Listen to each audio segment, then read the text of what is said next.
I made a comment, I'm going to sell all my properties. And I have sold all of my properties at the peak of the market 5 months ago. And obviously at that time, I wasn't really aware or I didn't really know what the hell is going to happen with federal budget and negative gearing. But all the things that I was analyzing, I felt that market will drop 10, 20, 30%. This is Emil Juresic. Came to Australia at 16 with nothing. Built a real estate empire and a 500-person company. Co-founder of One Life Club, a private room of 500 Australian founders. This is the unpolished version of how he got there. Pain is gonna be a new best friend. Give me more pain. Business is a fucking tough game. 9 out of 10 people want to see you fail. If you die tomorrow, will your partner be okay tomorrow? Will your kids be able to eat? Will they be able to go to good school? Would your partner be stressed because she can't feed the family?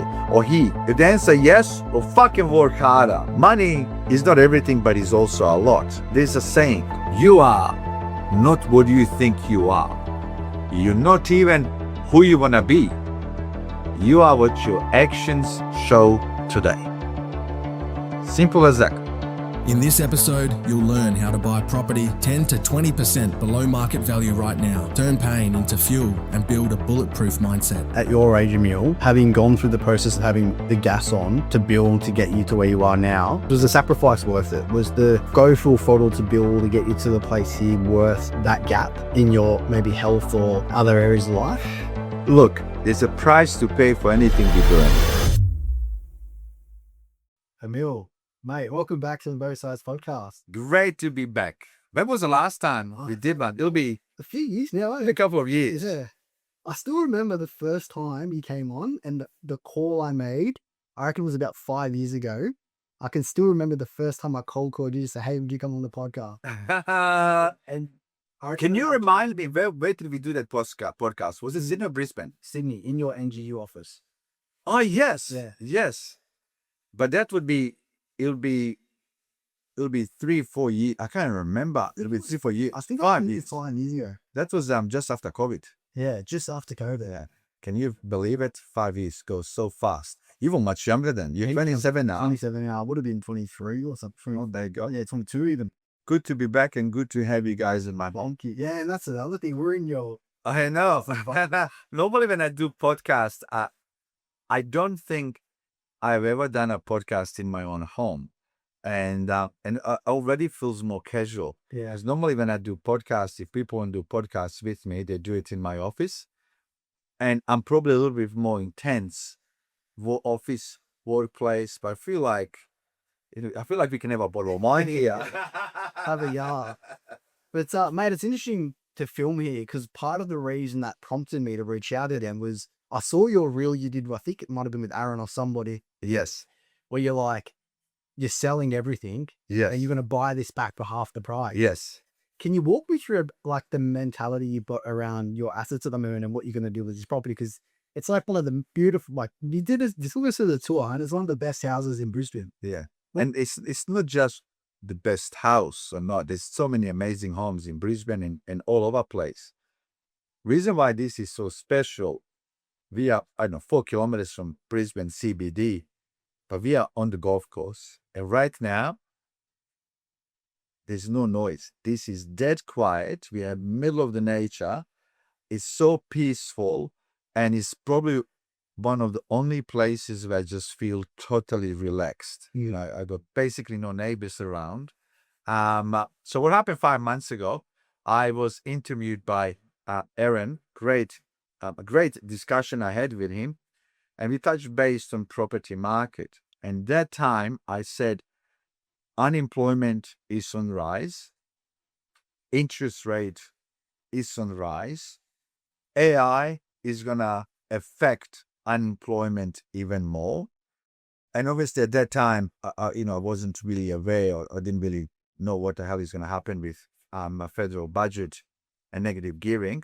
But all the things that I was analyzing, I felt that market will drop 10, 20, 30%.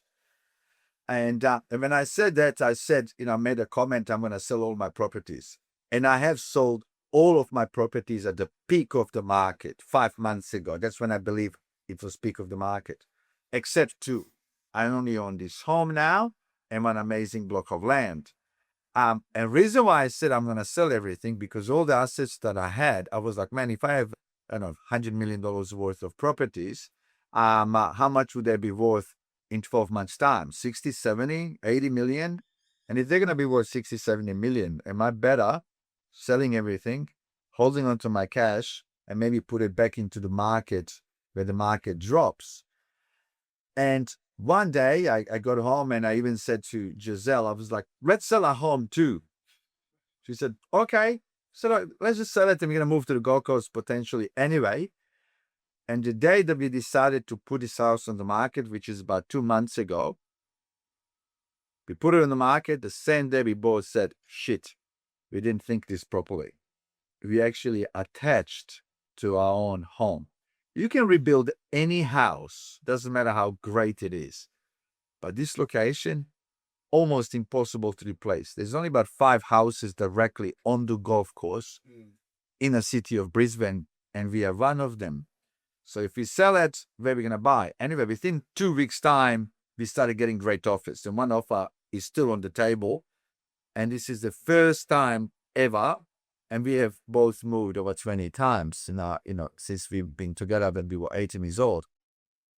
This is the first time that we can't make a decision to we let it go, because we don't have to. And it's like, oh, maybe we're going to go now. So now we're in the limbo. Fuck, maybe we shouldn't even sell. Am I allowed to swear, by the way? Or better ask. We are on the way up. Joshua works and he's like, I'm going to take note. How many times? And yours says One. that's But so, now we're in a 2 minds. Do we let it go? Because we really like it. We really love it here. And it's close to our business head office. So we're not too sure about here. But do I stand behind what I said that market will drop? What I said then has already happened. Market has already dropped over last 5 months, anywhere between 10 to 30 properties all around Australia. Some cities more. If you look at the Melbourne in general, I believe Melbourne market has been affected a lot more. Sydney market as well. Brisbane Gold Coast. So many people thought, shit, Brisbane Gold Coast are bulletproof. No, they're not. Properties have dropped anywhere 10 to 30% all over place. Some properties, they're just solid. If you got a property that is just in crazy location like this one, it will always hold its value because you can't find land like this. But just properties in general have been affected. And now they're even getting more affected because, with all this negative gearing, it's not just impact by decision that government has made.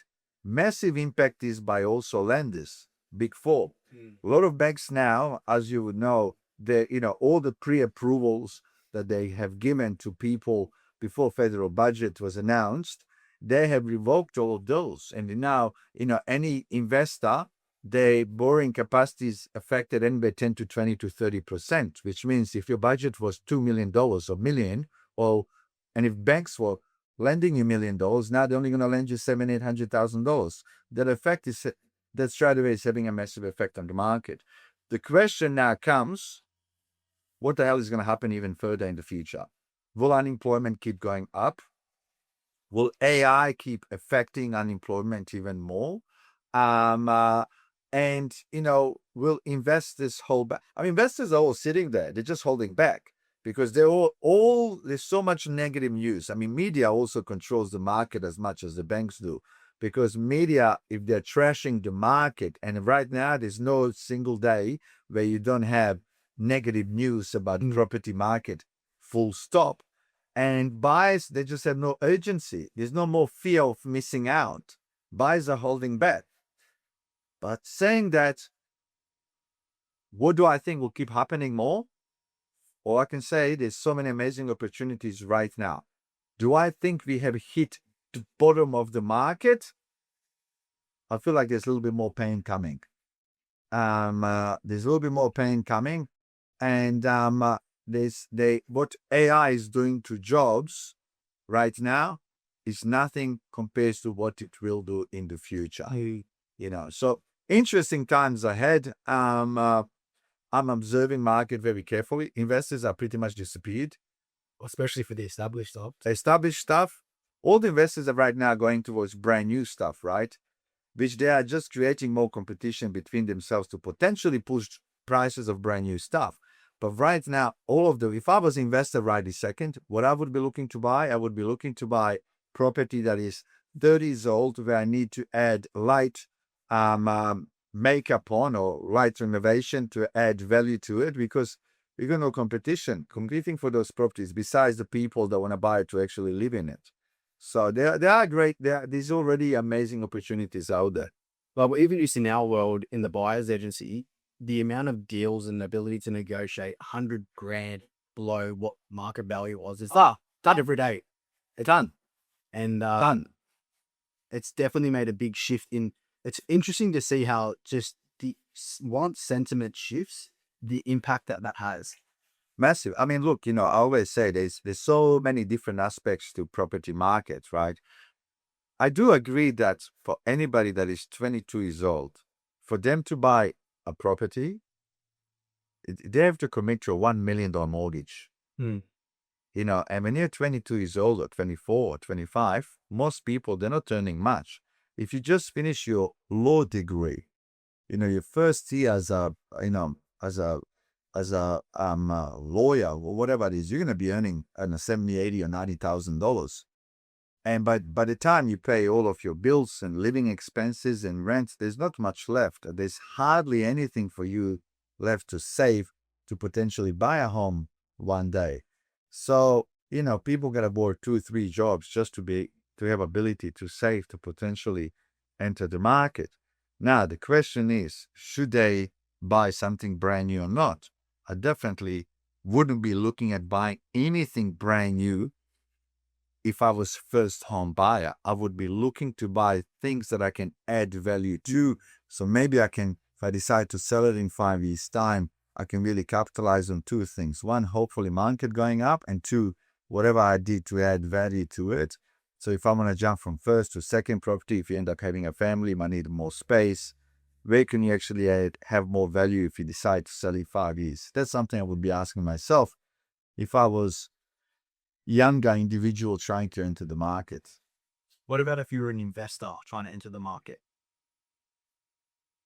If I was an investor, even right this second, I would be looking for established properties. I would be looking for older homes on a good size block of land. Don't forget, construction, even this home is just going to get older over the years. But what will always goes up over years, even you might have sometimes in the market drops, is the land. Land is the value. But if you buy an apartment in a 100-story tower, how much land do you actually own yourself there? Fuck all. Yeah, definitely. And I think even from our perspective now, there's a lot of people talking about things like using companies to buy properties in and different structuring. But I think that aside, it still makes a lot of sense, like what you're saying, to buy something which is established that you can add value to, make your own, manufacture your own equity. Look, I'm all about always adding value. I'm adding value to anything that I buy. Even creating any business. How can I add value to other people that want to do business with my company, and automatically you're adding value to your own business as well? See, the thing is, how should somebody buy a property? Should they buy it under personal name or company or trust or whatever? Every person needs to educate themselves extremely well before they want to put their capital anywhere. Doesn't matter if you want to, buy shares.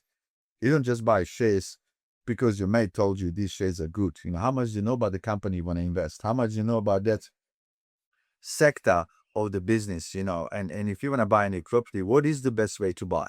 Should you buy it under your name? Should you buy it under the company? Or what structure? Educate yourself. And these days, with technology that is available to us, you can fucking become an expert in a heartbeat, because you can ask, like I have an AI assistant, I call him George. Anything that I want to know, he just tells me in an instant. Or people are, average person is using now ChatGPT, even that can tell you what is the best way to do things. Or call accountant if you have to. Structure is one part. I mean, who gives a fuck what structure you have if you're paying 30% above market value? You're fucked in every possible way. The key is how to buy well. And that's the reason why your business exists, buyer's agency. Your job as a buyer's agent or your company is to do few things. One, listen to your clients and their needs. So it's by doing that, you're going to save them time. Instead of average person looking for 100 homes, you do that because you know what they want to buy, what is the purpose of the investment you had, and you negotiate on their behalf.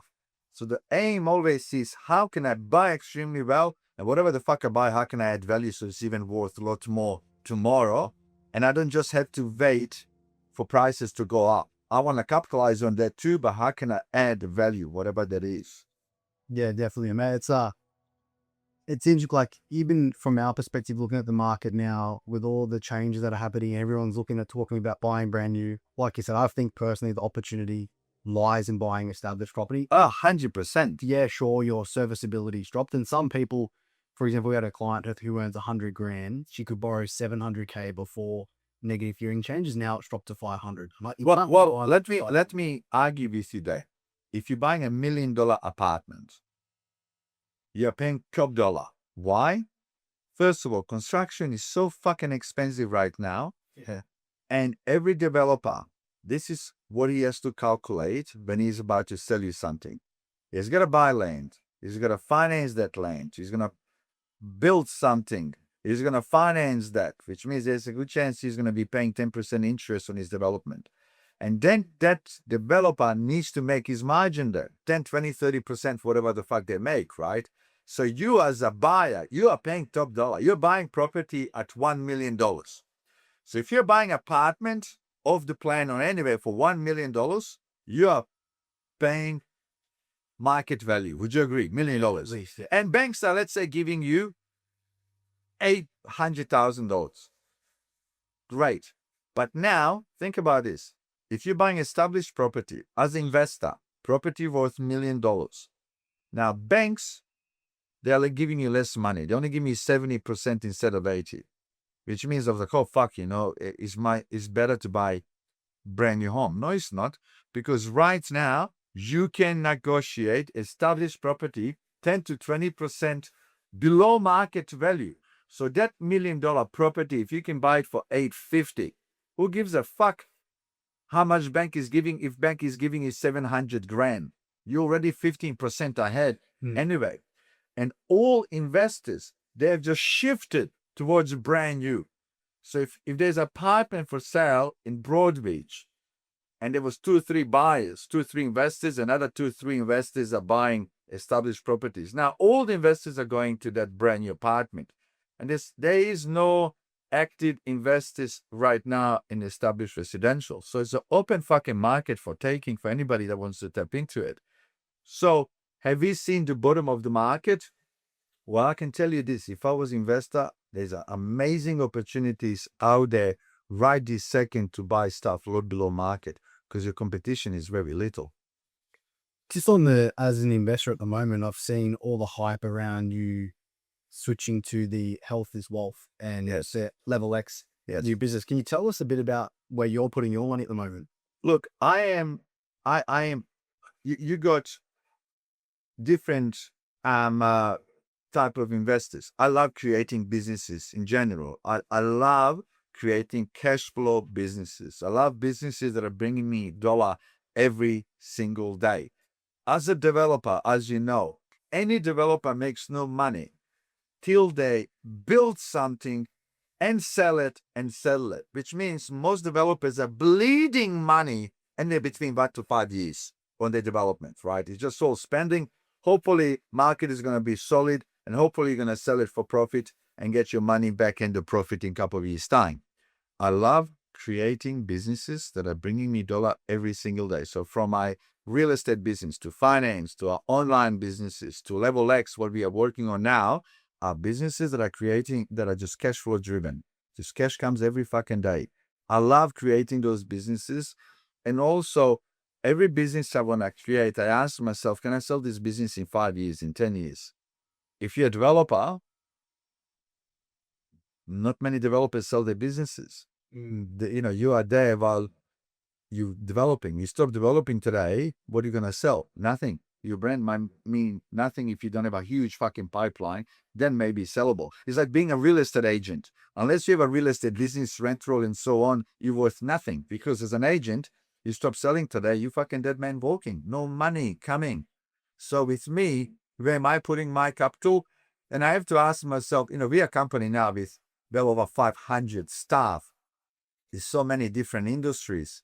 I have to ask myself, where is safe for me to deploy my capital moving forward? Which industry is safe? Which industry is not? Should I open bookkeeping services? Fuck no, because all that is being automated. AI is going to destroy the industry. So, okay, that no. Experience economy, that's where I believe that's the next phase. I mean, we are not too far away from people working 4 days a week or 3 days a week. Now, what do you think people will do if they work 3 days a week? They're not going to sit at home and do nothing all day. People are going to be active somewhere. And AI can replace a lot of industries, can replace a lot of jobs. But if you want to be fit, you either fucking run or get on the treadmill, run there, or lift weights to be stronger. There's no AI can't replace how you maintain your body. You got to eat healthy and you got to, look after your body as well in every aspect possible. So with me, wellness, high-end wellness is where I believe it's a good thing for us to, invest our money. And also with what we're building, it doesn't exist too much. In Australia, traditionally, you got so many amazing gyms. You got, places like Good Life, Anytime Fitness. They're all unbelievable gyms out there. And I respect what they do.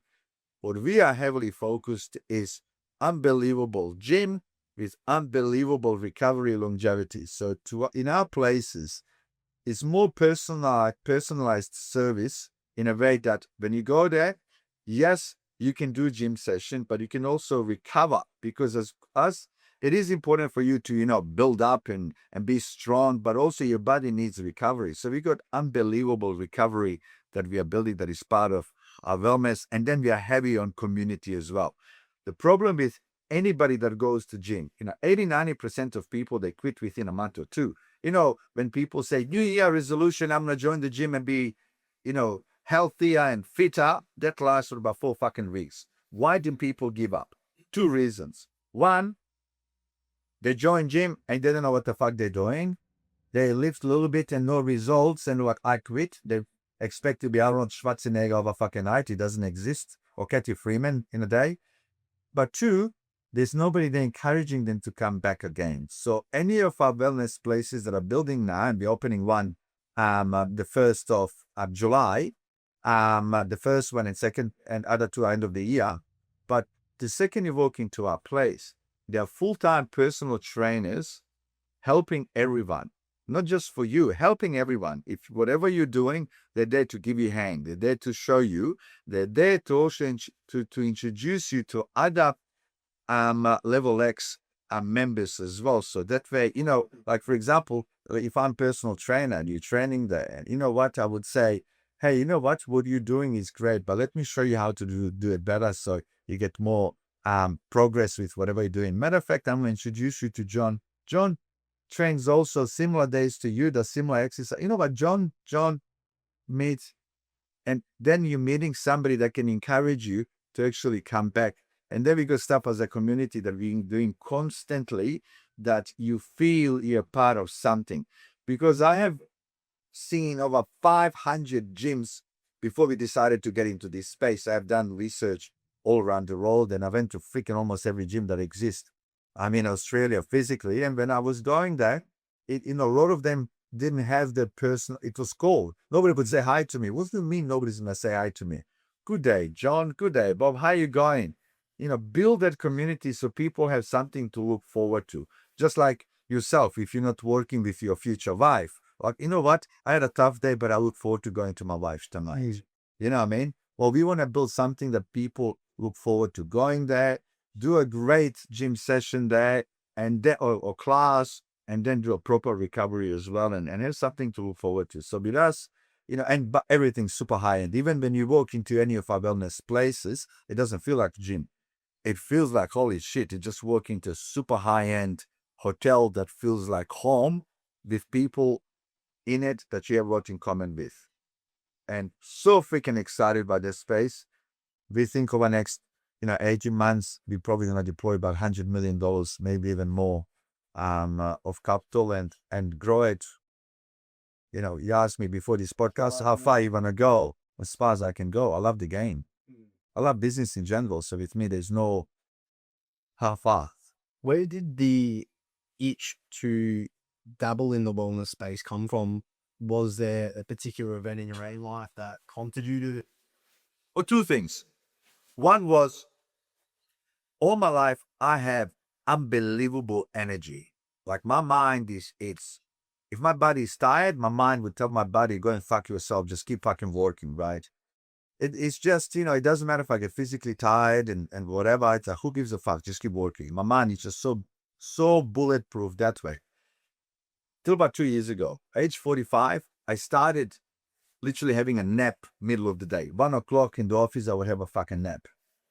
And one day I said to Giselle, maybe we should retire age 45. We're already financially in a great space. We don't need any more money. We can just sell it, all the businesses, and do nothing, retire. I said that not because my mind is thinking that, because I've started being tired. At the same time, we were building a house. And when we were building a house, I was going to my business partner, Simon. I would go to his home and he would push me to do cold plunge, and steam rooms and saunas. And I would train with him a little bit and we would do cryo and I would feel great. And when we were building this house, we decided to build our own wellness, to build our own gym and sauna and steam room and ice bath. And then we finished our home October 24, or 25, sorry, about 18 months ago. And we decided, you know what, we're going to employ full-time chef, but we're going to employ a chef for not because we're lazy. Aussie chef or a Croatian chef? Aussie chef, Croatian chef will make me unhealthy and fat. But, I said to you before, Croatians, we don't believe in too much sugar. It's just make sure everything tastes good. But with us, we wanted to get a chef so they can cook good food for us, and healthy food. And then we employed a 5 days a week personal trainer. And we started training 5 days a week. And we started eating properly. Our life changed. We just started feeling unbelievable. Then my mental energy and my physical energy matched. I was like, fuck, I am feeling better than ever at age 45, 46. And this main time, what also happened, a lot of my friends started coming to my home. They just wanted to train here. Couldn't get rid of them for a few reasons. One, they loved the fact that I had a great gym and full recovery, same place. And two, they loved the people that I had within the little community.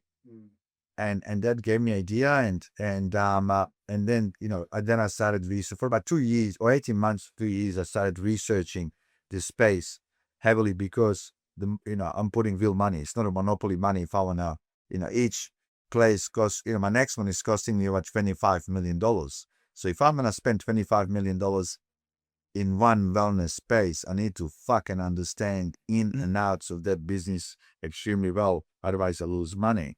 So we have done a lot of research and now we are literally, a week away from opening our first place, which is here in Brisbane, Toowong. And then second one is in Queen's Wharf. That one is going to be state of the art. Is just under 4,000 square meters. He's got 1,000 square meter, unbelievable gym. He's got 1,000 square meter, crazy epic performance center where you can do full on high rocks. Then 1,000 square meter full recovery center. Then you got 2 healthy coffee shops, restaurants where you can actually have all the healthy food, healthy juices, proteins. We'd be so freaking excited by the journey, and then working in a few places on the Gold Coast. So I've been developing property as well at the moment, or was that on the back burner while she did? Right this second, I only got one development that I'm finishing right now. Right now, I pivot where the market is. My money flows like a freaking river, right? I don't like to be in a business just for the sake, for the fuck of it, that I'm doing it.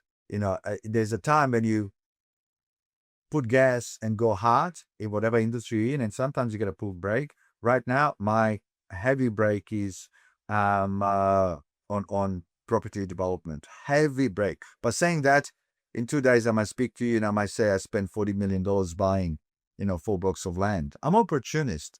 I'm opportunist. I look for opportunities.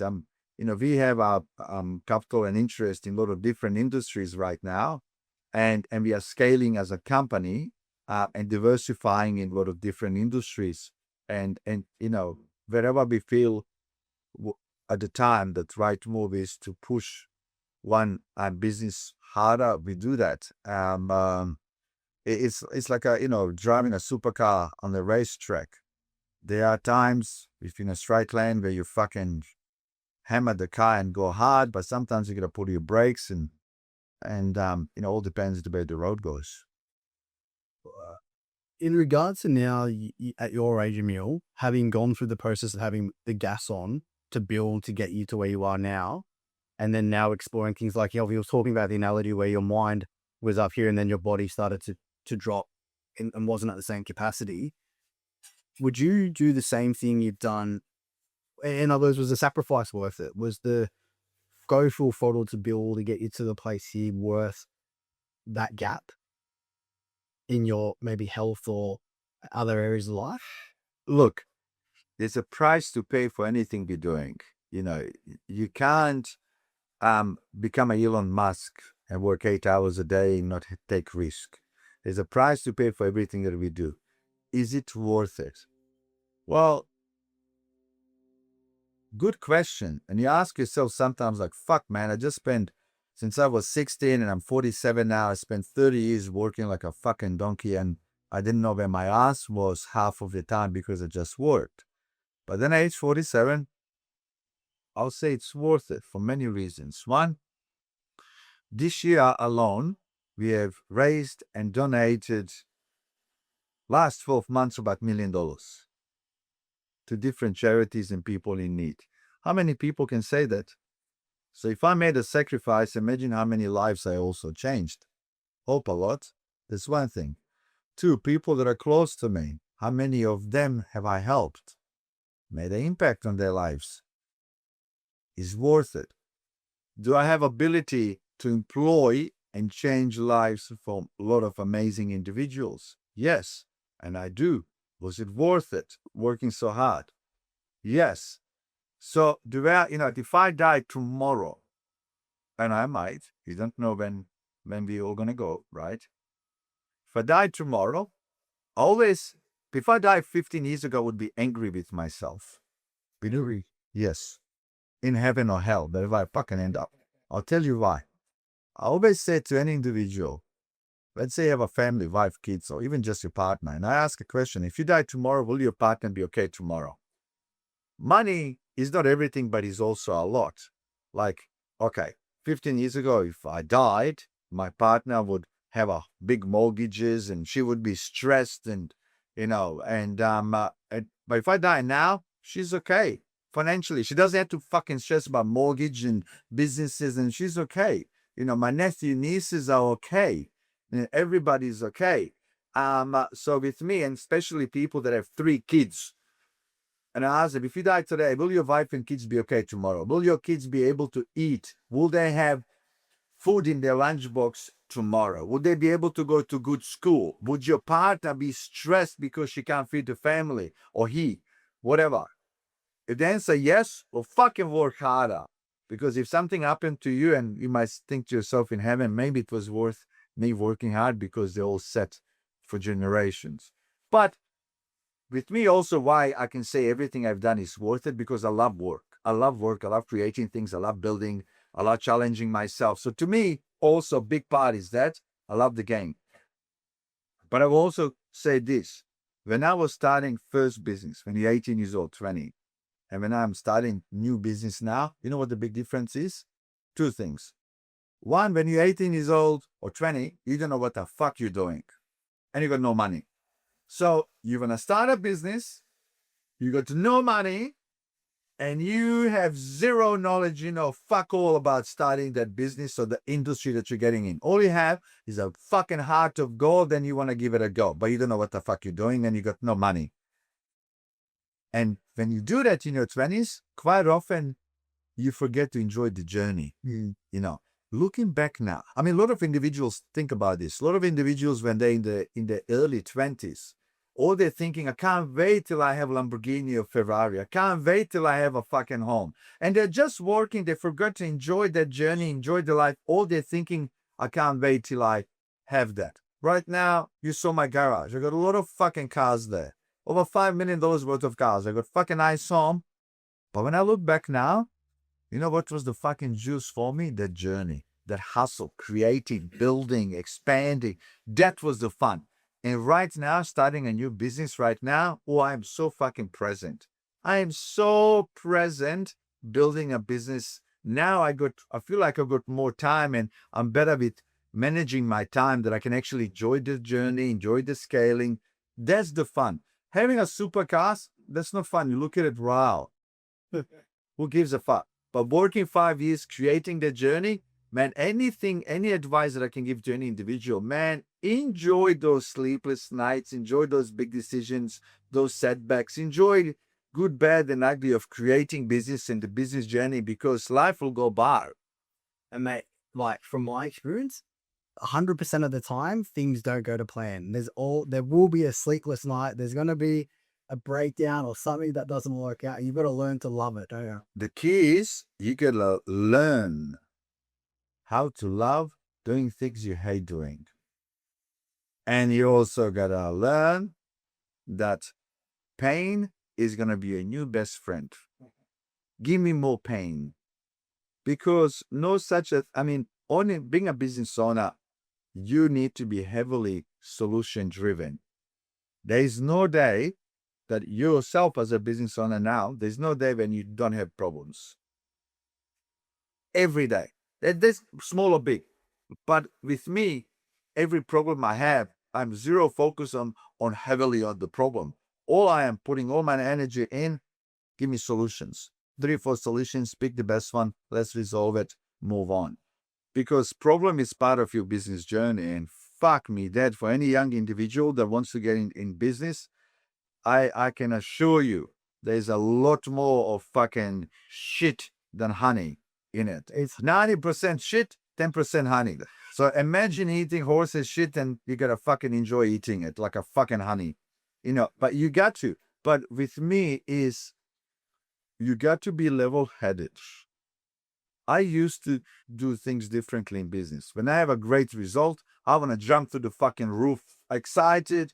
And when something bad happens, you want to fucking, punish yourself and be upset and depressed and so on. Now, any decision, any outcome, good and bad, is level-headed. If it's great, fantastic. Let's see what we're doing so good so we can even double on that and do even better. But when something is not working, what's wrong? Where are we going wrong? What can we fix it before we go deeper into hole with the problem that is ahead of us? If you want to create big business, and if your business starts scaling, only start scaling your business heavily if you also start scaling your tolerance for handling pressure. If your business starts scaling fast and your tolerance for handling pressure is not scaling the same fucking way, you will crack. You will struggle, my friend, fucking heavily. You got to have that parallel. You're scaling your business. Can I handle the pressure of scaling the business? Because what scaling any business means, every dollar you make, you're reinvesting for the growth. You're reinvesting for the growth. You're reinvesting. And bigger the business, more responsibilities, more staff, more money, more taxes, everything is more. If your tolerance for pressure doesn't grow, you're going to struggle because every problem you're going to see it as a mountain. With me, any business I want to create, I kind of create a life plan for myself and that business. Can I, as a human, follow it through? Am I capable enough to take the pressure that I'm going to be under scaling this business? If the answer is no, I simply won't do it. It's like me and you finding the way to build a spaceship like Elon Musk. I'm not ready. The fuck do I know about it? I'll crack. They'll fuck it up. They'll lose everything. So I would only get into business that I feel like I can control my emotions and the pressure that I'm going to be under, and obviously financially too. It's funny though, at the start, when you start, like you said, when you're young, you've got so much ambition and kind of this ignorance is bliss, because you don't know, you haven't gone through That's the best part. yeah. And so you just have a crack and you fail forward. And then, But do you have a mental capacity to get up and keep going again? That's a different Yeah, question. right. Because, I mean, look, fuck me. Easiest thing would be for two of us to be born at the age of 95. You already lived life. yeah, At age 95, looking back, you know what? I'm good at that. I'm going to do this. I'm shit at this. I'm not going to do that. That you live backwards. But when you are, it's like 18 years old and picking what are you going to study? yeah. I'm going to be a lawyer. How the fuck do you know a lawyer is what you're going to enjoy? Did you actually ever work as a lawyer? No. I want to be a doctor. Did you ever operate on somebody's fucking ass? Well, you know what I mean? No. Well, how do you know there's something for you? But you're going to make a decision at age 18 to spend 4 or 5 years studying something that you don't know anything about. Because studying and working in that field, different worlds. Yeah, definitely. It's like, you've got to develop the skills to do things that are uncomfortable, but then you've also got to try and find your passion in amongst it at the same time. But I think both are important. You can't just follow your passion and not develop the skills, because from my experience, 100% of the time, shit goes south. But also, I agree and I disagree. You got to do stuff that you love, that you're passionate about. Okay. Most people, when they say that, people that love something, they love idea of, I love this business. It's like, I love supercars. I love, selling them. Okay, will you love selling supercars if the market is fucked? Yeah, no. I love selling real estate. Do you love selling real estate if the market is fucked? No. What are you going to love about it? Nothing. You got open home, no buyer walk through. What are you going to love? Telling your seller we had no buyers in your house? Of course. So I think that's delusional thinking. You should do something that you love. I like the idea of it, but you have to understand, yes, you might love this field or this industry, but you also need to love all the shit that goes fucking with it. Then you're in the right path. How did you learn to love the shit? I at a very young age, my dad always, when we were younger, he always worked for somebody. And I felt like when he was working for somebody, somebody else was controlling his life, his path. I only got one life, man. Two of us were lucky fucking sperms. Out of million sperms, there was a fucking one little sperm in fucking little thing that swam out and we were born. We got one life. You're 27 now, you were 20 yesterday, and tomorrow you're going to be 40, then you're going to be 80 and you're dead. So how lucky are we to be alive? Who the fuck are you to control my life? I want to control my life. Don't you want to control your life and your journey? Like, who the fuck are you to control my life? I want to be boss of my life. I want to control it. I want to go to work when I want to. I mean, saying that business owner, you just work 24 hours a day. It's like fucking more. But I wanted to be in control of my life, and I wanted to be in control of my decisions. I was always ambitious as a young individual. Always wanted to have more out of my life, so with me from a very young age, I knew that I was born for this fucking shit. What shit? Real estate or finance or property development? I just love business. I love business in general, and I'm opportunist. It's like Warren Buffett. What is he passionate about? Investing. Because he's got interest in 100 different industries probably. With me, I just love business. I love growing. But I love investing money in businesses that I control. That's where I'm having fun building them. What I don't enjoy is just buying shares in somebody else's business, and it's just money invested and hopefully one day I get a return.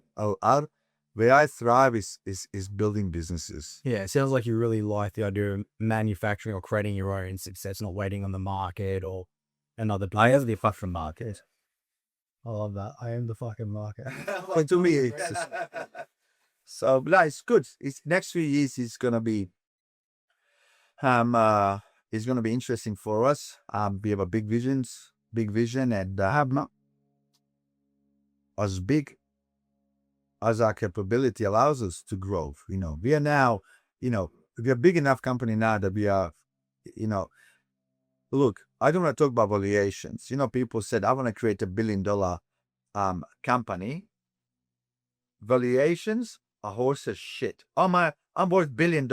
Show me $1 billion in cash, or show me business or assets you can sell in a fucking day. Then you're worth $1 billion or 5 or 2 or 100 million. With me, we just want to keep creating great companies, employ amazing people that enjoy what they do, that we invest our time, energy, and money in developing them and their skills, and help them be financially good in their lives. And we just want to grow. How big we're going to grow?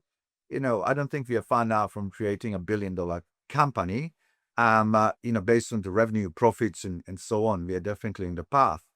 But I feel like I'm just fucking warming up. I feel like I'm so warming up that, I've never felt better mentally or physically. I'm 47. I was never hungrier and motivated than I am today. And I'm exactly where I want to be at this stage of my life. Just fucking want to take it on. Even wellness business, I call it now. I'm so excited. And the key to life is whatever the fuck you're doing, you just got to find shit that you're excited to wake up and do. Like, I'm so excited every day. The second I finish this podcast, I'm driving to my office. I'm so excited to go to my office, to deal with whatever I have to deal with today. I love being there. I'm not a fan of Saturday and Sunday if I can't be amongst it. Then I just spend all fucking 2 days getting ready for the battle that I'm going to have on Monday. But I'm not normal. Normal people, they two types of business people. One, they establish a good business. And it's like one buyer's agency. Establish it, you got 5 buyer's agents, you guys, make $5 million or $10 million a year in revenue and 3-4 million profit or whatever. You just maintain it. With me, I just like fucking rowing. You asked me before this, how far do you want to go with Level X? Australia wide, global. I was like, I am already thinking fucking New Zealand, Japan, Europe, US. And guess what? I'm 1 week away from opening the first one. Not the 25th one, first one. And I'm already thinking big vision, which means no slowing down. I love it. I love the game that I'm in. I'm enjoying every fucking aspect of the game. Yeah, it really sounds like for you, like you're talking about being an opportunist and loving the process of creating. Oh, it's amazing. It's amazing. It's like this podcast. You gotta enjoy discussions you can have with people, not just watch the video finished product. Yeah. Otherwise, what the fuck is the point you're doing it? What do you think your best skill set is, Emil? Like, what do you reckon you would come on the planet to do and to serve and create? Great question. Great question for any person to ask themselves. I have a crazy vision. I can see on other side of the mountain where this business will go, and I can see things that I need to do to actually get it. I'm always just great vision, and finding the right people, building teams, scaling, negotiating. I'm kind of all arounder in the business, and there's some stuff that I'm not good at, some stuff that I am, and one of the things that I always try to discover with people that I'm employing. A good question. This is a good question that every business owner should ask themselves about the employees, because you can employ somebody great, put them in the wrong position in your business, they're gonna fail. So with me, when I find if I'm about to employ this gentleman behind the camera, I would dig deep, fast. Where do I think his strength is? Because every person is talented at something and such balls at something else. So it's trying to discover where their fucking strength is, where their talent is. That's what you need to double down on. But There's the niche. Let's go. Double that. Because there's so many people lose their jobs and so many business owners get rid of staff because they might not be so good at whatever they gave them to do. But if they just dig deep to see where their strength is, maybe they would find something within their own business but those people would add so much value. So with me, I'm right now, I just have a crazy vision and crazy energy, and I'm just a persistent. If you ask me one thing, I'm more persistent than anybody that I know. Persistent. I am persistent till it hurts or bleeds, and somebody cuts my legs and arms off, I'll fucking still chase you. You'll find a way.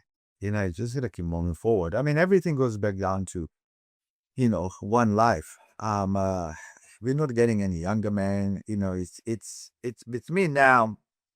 I understand everyone. I understand everybody's goals, everybody's vision, and I'm there to support everything. If you tell me, Emil, I want to just work in a coffee shop, serve coffee so all day, all my life, for the rest of my life, I'll support it. That makes you happy. You find your peace there. Do that. Don't do anything else. Don't do what I do, because if you do what I do, it'll fucking have no breakdown. To me, it's just another day dealing with shit that I deal with every day. Some people can't handle that. You do whatever makes you happy, and having more money doesn't mean you're going to be happier. I know fucking billionaires that have ton of money, they are miserable fucks. If you can find the balance, just be happy. I chase my happiness, and my happiness and my happy place is the businesses that I'm creating, because that's like sport to me. Some people go and play soccer. I play business. Do you have a favorite business out of the bunch? No, I love making progress in each business that I had. I'm passionate about health and wellness now, so I'm excited about the new business that we created. But I'm also excited about real estate business, because some businesses won't exist. I would have to be a fucking accounting firm or a law firm, because I feel like 80% of them will lose their fucking jobs in the future. Their jobs are already automated. But when it comes to real estate, question, do you think real estate agencies and agents will exist in 5 years? I reckon so. But this question, you have to ask yourself those questions when you're in the industry, because if you're gonna double down on the business that you are in, the first thing you should ask yourself, can this business be gone in 5 years due to AI or whatever? Real estate, I'm more excited than ever, because I believe people that are utilizing AI to help them do things, and the skill set that they have is going to be more valuable than fucking ever. Why people will be needed? If there's one important asset that any individual can own or owns, is the house that they have, that they live in. So that will always, I'm excited. But the reason why I'm also excited about real estate, because I feel like a lot of real estate agencies and agents that are not adapting to changes due to AI will fall behind, which means now, I'm actually excited, because we are so deep into utilizing AI in our business that we got opportunity to thrive, while the dinosaurs are still figuring out who the fuck or what is AI. I believe so many people still believe that AI is some dude playing fucking soccer or AFL game with Elon Musk on the moon. What the fuck is AI? Instead of how can I utilize it in my business today before I become dinosaur tomorrow? Do you find having One Life Club has been a really good vehicle to help you learn more about things like AI? Oh, One Life Club is just unbelievable business community that I own with Simon Bede. We had close to 600 amazing business owners that are part of it. We have people that have, 2 companies public. We have members that have sold their businesses, scaled their businesses, multiple exits. We have people that are so capable in their own fields. So when I'm talking to One Life Club members on a daily basis, I'm talking to people that became so good in their own fields, and I'm learning from them and their aspect into my business and me in today's, and how they think, how they act, how they use marketing in their businesses. It's a massive impact to me as a business owner, as a business individual, to be surrounded with good people that are doing things that I love doing as well, which is business. Because business is a fucking tough game. Most people in business want to see you fail. 9 out of 10 people want to see you fail. Nobody wants to see you do better than that. People don't want to see you do better than them. If it's One Life Club in community, everybody goes out of their way to support one another. Huge thing. Huge thing. And in business, is a fucking lonely game. Let me tell you, I employ over 500 people. End of the day, I'm by myself in my office making decisions that will have impact on all of my team and our future. And sometimes as a business owner, we're under fucking pressure. Bigger the business, more the pressure you're going to have. And sometimes you just need to have a good people around you that you can talk to, that you can communicate. Sometimes you just need to have that, like you said, a conversation that's a friend, but nothing in it besides just being able to. Because if you tell me that you're dealing with some shit, I will reply to you with this. I understand. But you go and talk to, your cousin who is not running business, who doesn't take risks, and you tell him about your problems, he will be like, I told you not to start fucking business. And with me, like, buddy, I understand. This is how I dealt with the same problem. And I hope, the way I would do things can help you. And you're going to be okay about it. Whatever the fuck you're facing, you're going to be okay. So, I think that's, for me, doing the podcast has been such an awesome tool because it gives you proximity to people like yourself and other people that have had a crack and that are living a life on their terms. And well, you just went to the best. How many people have you interviewed? I think 100 and just shy of 200 now, 180, 170. Of course, 200 people. So you have met 200 capable individuals. What better university Exactly. can you have than talking to people that have done shit, doing shit? That is your knowledge that you gain with conversations with great capable people. It's fucking priceless, buddy. Priceless. Can't put money on it. What would, for you, Emil, be where you are now? What's the next thing that's going to take you to where you want to go? Keep doing what I'm doing. Keep smiling in the Maytime. Is there anything that you feel now that holds you back from where you want to go now, or are you at a stage where No. Now I'm at the stage where I'm doing things that I want to do. Yeah. How I want to do it, when I want to do it. And I also know what I can do and when is the right time. I mean, I want to open 100 level X, wellness places tomorrow. It's like, first of all, I actually don't want to open 100 tomorrow. I want to enjoy the journey of scaling, not just scale where I'm going to have a fucking heart attack the next day because I have to borrow money or whatever. I'm just doing what I feel like is right for myself and the company that we have created and people around me at the scale that we see fit. Scale that makes us happy. Like running your own race at your own pace. On my terms. Well, congratulations on being able to have got there. Look, and thank you. But let me tell you this. It fucking takes time to be where you want to be. Yeah. It takes time. It takes time to be able to breathe. It just takes time. And for any individual that is starting their business, it's like, buddy, bigger the vision, bigger the fucking mountain. And let me tell you, if you go right this second and try to climb Mount Everest, there's a good chance you're going to fucking die. Because unless you fucking trained to climb Mount Everest, you're going to die. So with me, and any advice I give to an individual, the training takes years before you start climbing. Don't expect to be on top of Mount Everest in a single day. It takes people 20 years.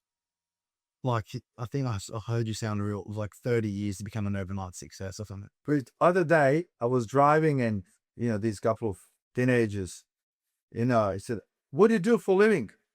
I was like, why does that matter? You need to do whatever is going to be good for you to do to be successful. I said, this is what I do.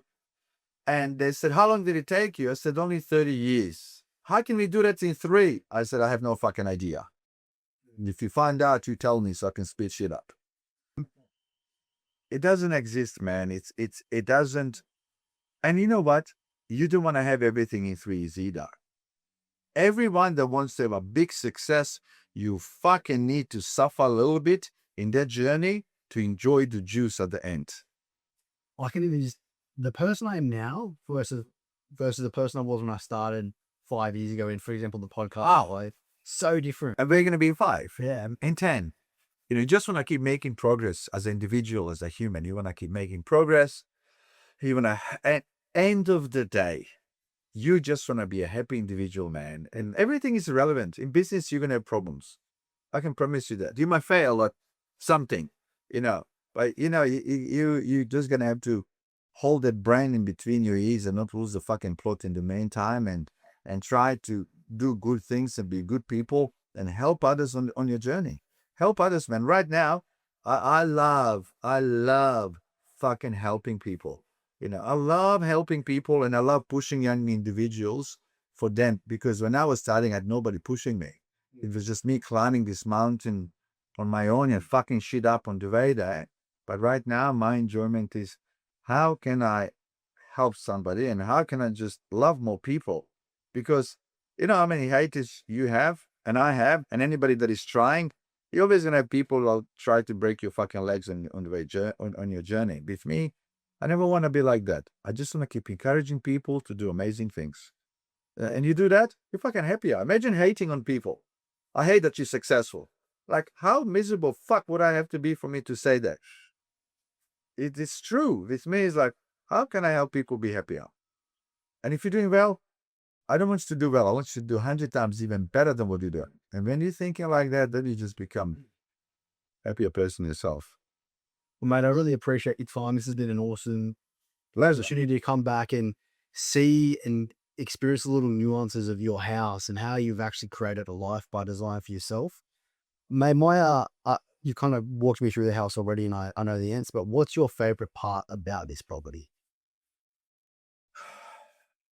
It's just peaceful. Like, I'm sitting talking to you right now. I mean, this is just peaceful. It's peaceful. I feel calm here. It feels like my home. And even we put it in the market now, it's like, oh fuck, we don't want to sell it, because it's just peaceful. And I have my 3 beautiful dogs here that some of them choose to piss on the furniture every now and then. And I have Giselle that makes me happy, and it's a happy place. I get family here. Last week we had 50. We have one of our businesses that we have in that specific business. We have 50 people. We cooked lunch for them here. We had a saxophone. Everybody. It's just a place where so many happy moments have been created in a short period of time. So every part, it's favorite. But to us, it's just, we find it peaceful. Every part. I mean, look, I love our gym in the morning. I love my garage before I go to work, because I go there and I think to myself, what the fuck am I driving today? How good feeling is that? Because I started from nothing. Now I got 6 cars. I was like, and I'm stressing what to drive for the day. It's like a fucking full-on battle between my 2 brains. Like, what the fuck? So that part is favorite. And a bedroom is favorite because it's so big, and outdoor is favorite when I'm cooking barbecues for family and friends. Everything's favorite. Very blessed. Yeah. I'm very blessed. I'm very blessed that God gave me ability to do what I do, and I'm happy on my journey and to have things that I had. Life is good. Can't complain. That's it, mate. And it looks like you've built a life that you're happy with. So congratulations, and thanks for being someone that inspires the younger generation to have a crack and fail forward. And I think my biggest learning from you is the concept of you've got one life, and look in the mirror. Like, the mirror doesn't lie to yourself. No, man. No, man. I have said this to so many people. Every day, you need to have a conversation with yourself, looking yourself in the mirror. But try not to bullshit to yourself. Because whatever you tell yourself, you're right. If you tell yourself I'm faster than Usain Bolt, you'll believe in your own fucking bullshit. So as long as you can actually reflect, it's like, I'm a great partner to my girlfriend and future wife for you. I was like, really? Let me ask her. Is he a good partner? Yeah. Then when he say that, if that's the fact, then there's a saying. And I'm going to leave you with this. You are not what you think you are. You're not even who you want to be. You are what your actions show today. Simple as that. Powerful stuff, mate. Is that, where did you learn that one? You know what? This was something that my uncle, I still got a letter that my uncle sent me. There was no email then, 30 years ago. I was 17 years old and 47 now. My uncle sent me this letter and he was giving me advice about life and so on. And he's written that always got stuck in my head. You're not who you think you are, because sometimes, I think I'm the best. Okay, but show me that by actions. I want to be billionaire. Show me what you're doing now to get you to that point. You are based on your actions. 100%. So what actions are you doing? Well, exactly. So, Mate, thank you again. I really appreciate the Pleasure. time and for having us. And mate, I hope people take some wisdom out of this, man. And hope so too. and Keep going, man. keep on going. Keep going. Keep moving forward. Thank you. Thanks for that. Legend. Hey guys, thanks for tuning in to another Both Sides podcast. Just want to say a big thank you for the support up until now. If you've got value from the episode, could you please go like and follow us on the social platforms, for example, Spotify and YouTube, as that will help us continue to get better quality guests. Bye for now.